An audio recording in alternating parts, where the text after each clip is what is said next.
Hello friends, and welcome to our video lecture on topic C2.2 Neural Signaling.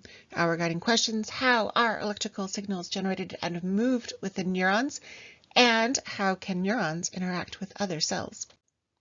Our objectives: we're going to distinguish between the central and the peripheral nervous systems. We're going to talk about neurons versus nerves.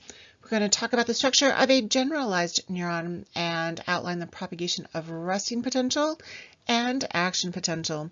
We're going to briefly describe saltatory conduction in this lecture, distinguish between impulse speeds of myelinated and non-myelinated neurons. And we're going to wrap up with a look at synapses and then outline the events that occur during synaptic transmission, the release of those neurotransmitters, using acetylcholine as an example of an excitatory neurotransmitter. And we're going to get started with, oh my gosh, so much vocabulary. Neurons are cells that carry electrical impulses around our bodies. We classify our neurons into a couple different systems. We have the central nervous system. The central nervous system is simply the brain and the spinal cord. All the other nerve cells, these neurons, are part of what we call the peripheral nervous system. The peripheral nervous system. These consist of both sensory neurons that collect sensory information from the environment, from within our bodies. We also have motor neurons that stimulate muscle contraction. Neurons are nerve cells. Neurons are individual cells, these nerve cells that carry the electrical impulses, these signals around our bodies. Some of them are quite long. We have some neurons that go from our spinal cords all the way down to our toes.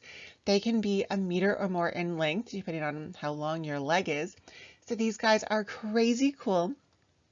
Sometimes our neurons get grouped into what we call nerves. So nerves are more like this image of cables. So cables are clusters of lots and lots of individual wires. So we can think about those wires as being those neurons and those cables as being nerves. So when we talk about the sciatic nerve, it's actually a bunch of neurons that are grouped together. Neuron structure is pretty cool. There are a lot of adaptations that allow neurons to carry out their jobs. So coming back to that theme of structure and function and how closely they are correlated. This is what we call the soma or cell body of a neuron. It's got a nucleus, as do many of our cells. The soma, the cell body, also has these super cool branches, so many branches, called dendrites. The job of the dendrites is to collect information from the environment or from other nerve cells around it. Lots and lots of surface area from all that branching to collect lots and lots of information. The soma is going to kind of extend into this tail-like structure called the axon. Sometimes axons are surrounded by what we call a myelin sheath that's composed of super cool Schwann cells. The axon is going to end in some synaptic or axon terminals. Those terminals end in buttons. The buttons are filled with vesicles that contain neurotransmitters. Neurotransmitter molecules are released from those axon terminal buttons and then can be received either by muscle cells or by the dendrites of the next neuron structure. The nerve impulse will start here, travel along the axon, and then end up at those axon terminal buttons. These impulses that travel along our neurons are electrical impulses. And to propagate these impulses, we need some electrical potential inside and outside of our neurons. We make that happen by moving ions around. Remember that ions are particles that have a charge, because they've either lost or gained some electrons. We're going to look here at sodium ions and potassium ions. Each of these guys has a positive charge because they have lost an electron. There is this amazing pump. Remember that pumps carry out active transport of particles, moving things against their concentration gradients using some ATP. We're going to look again at those sodium ions and at those potassium ions. This pump moves, count them, 1, 2, 3. 3 sodium ions get bound, 1, 2, 3, There they are. 3 sodium ions get bound. And when 2 potassium ions are also bound, we are able to push those 3 sodiums out and pull those 2 potassiums in. So again, sodium-potassium pump. 1, 2, 3 sodiums out, 1, 2 potassiums in. 3 sodiums out and 2 potassium ions in. That is going to lead to a greater positive charge on the outside. And therefore, comparatively, relative to that increase in positive outside, the inside is going to be negative. There are also some chloride ions that are inside the cell all the time. And so the outside ends up being a little bit positive, the inside comparatively is negative, and that leads to, in us humans, an average resting potential of about negative 70 millivolts. This sodium-potassium pump makes our nerve cells have on the inside about negative 70 millivolts of potential.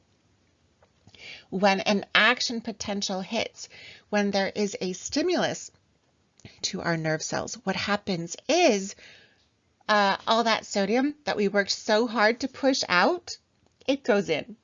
And so all that sodium starts to go back into the cell.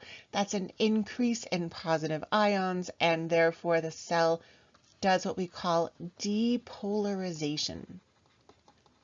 So by setting up the cell to be a little bit negative, we polarized it. When we flip it from negative to positive, by letting all those sodium ions in, that is depolarization. And then all that potassium that we brought in, we let it out. And that loss of positive ions causes the cell to go back to a negative potential, and we call that repolarization. So we have this resting potential. We set up the cell to be polarized. We depolarize it and then repolarize it. That potassium pump gets back to work. All that sodium that we let in, we're going to pump it back out. All that potassium that we let out, we're going to pump it back in so that the nerve cell can carry out another action potential, send another impulse. For many of our human cells, the conduction of these impulses is what we call saltatory. In Espanol, saltar means to jump, and the conduction of our impulse literally jumps. So instead of going all along the whole entire membrane of the whole entire axon, where we have a pump and depolarization and repolarization, and then we go back to polarization, and then we have D, and then re, and then back to polarization, and then. Instead of doing that along every little millimeter of the whole entire axon, sometimes we have this myelin sheath. So this cell is what we call a myelinated neuron. It has a myelin sheath. Myelin sheaths are composed of these Schwann cells that have a lot of lipid in them, and they act a lot like the insulators that we have on wires. This guy, no insulator, and so it's going to have to do the propagation of the impulse along the whole entire length of the axon. In these myelinated cells, the impulse is here, and then it can jump to the other side of that myelin sheath, to the other side of that Schwann cell. And then it can jump again, and then it can jump again. And so our myelinated cells very often can send these impulses far more quickly than can our non-myelinated neurons. You can see here that our myelinated neurons have a much greater velocity than do our non-myelinated neurons.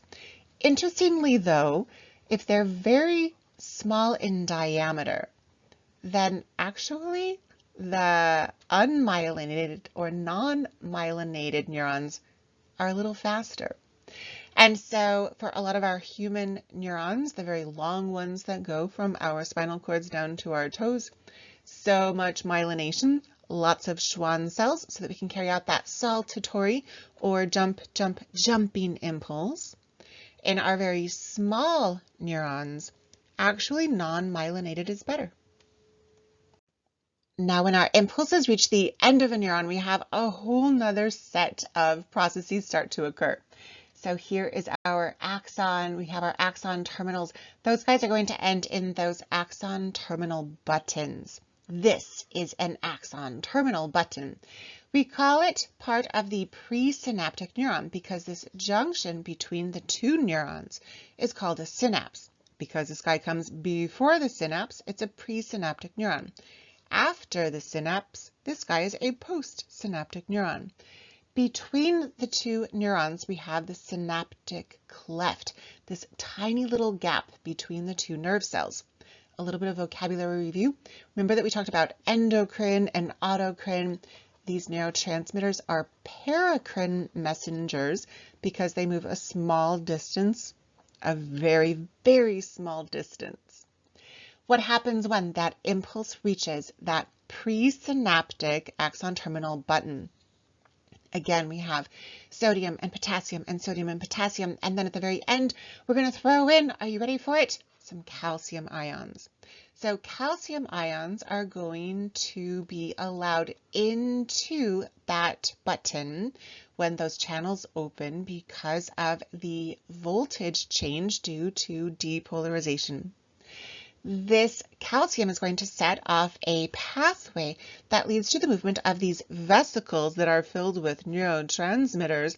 Those vesicles are going to move to the membrane of that axon terminal button. Exocytosis is going to occur. Exocytosis. Those vesicles are going to merge with that presynaptic membrane.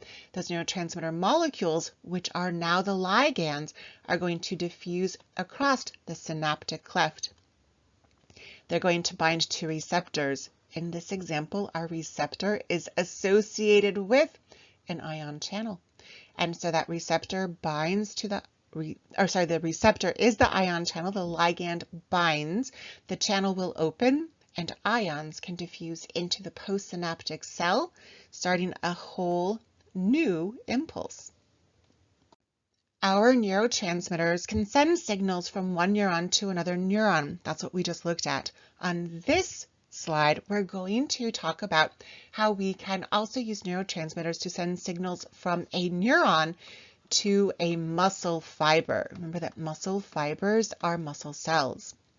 We have our axon here, our axon terminal button. We have our sodium, potassium, that resting potential, depolarization, repolarization. When the depolarization hits this axon terminal button, we're going to open up these calcium channels. Calcium is now added to the mix. There's an influx or flowing in of the calcium ions. Just like in the example we just looked at, the calcium ions are going to set off a pathway that moves our synaptic vesicles, these vesicles filled with neurotransmitters, to the membrane of the axon terminal button. Exocytosis happens once again in those neurotransmitters. In this example, our neurotransmitter is acetylcholine. We can use ACH for short. Acetylcholine molecules are released into the synaptic cleft. Diffusion occurs, and we're going to have the binding of the acetylcholine. This is our ligand to the receptor, which is our acetylcholinester receptor. This guy is also an ion channel. So this is a receptor that is associated with an ion channel. When the acetylcholine ligand binds to the receptor, the channel opens, and just like on the previous example, sodium ions are going to flow into the muscle fiber. That's going to set up an impulse in the muscle fiber, which leads to the release of more calcium inside the muscle fiber, which then causes the actin and the myosin and the sliding filaments, and we get some muscle contraction. What's kind of cool, we also have these enzymes called acetylcholinesterase, or ACHE. The job of the acetylcholinesterase, it ends in an ACE, it's an enzyme, is to break the acetylcholine down. It's going to break it down into an acetyl group, which we're going to call acetate, and then choline. That choline is taken back up into the presynaptic cell, and then it is used by the cell with some ATP from mitochondria to make more acetylcholine. So you have this lovely recycling center. We use the acetylcholine, we break it down, we pick up the pieces and make it all over again. The reason for the breakdown of the acetylcholine by acetylcholine esterase is this. We don't want the binding of that acetylcholine to stick to the receptor. We contract our muscle and then we're stuck forever. We don't want that to happen. And so the ligand, the acetylcholine, is released from the receptor. The enzyme is going to break it down so that we can move our muscles once again. And can you believe it, my friends? We are at the end of our video lecture on neural signaling. We talked about the central and peripheral nervous system. Central is brain and spinal cord. Peripheral is sensory and motor neurons. Neurons are individual impulse-carrying cells. Nerves are those groups of neurons that are kind of stuck together like cables. We talked about the structure of a generalized neuron. There are dendrites and a soma and an axon that sometimes have myelin. We also have those lovely axon terminal buttons that are filled with neurotransmitter vesicles. We talked about the propagation of resting potential. The sodium-potassium pump does 3 sodiums out and 2 potassiums in. Action potential, we have depolarization and then repolarization. Saltatory conduction depends on myelinated neurons. We can jump our signal over the pieces of the myelin sheath. That's different from non-myelinated neurons, where we have to do sodium, potassium, all the way down every little piece of the axon. We talked about synapses, those gaps between nerve cells, and how we have some calcium ions that move those vesicles, exocytosis, release of the neurotransmitters into the synaptic cleft so that those ligands, the neurotransmitters, can bind to the receptors. And acetylcholine is an example of an excitatory neurotransmitter. It gets those muscle fibers to contract. Great work today, my friends.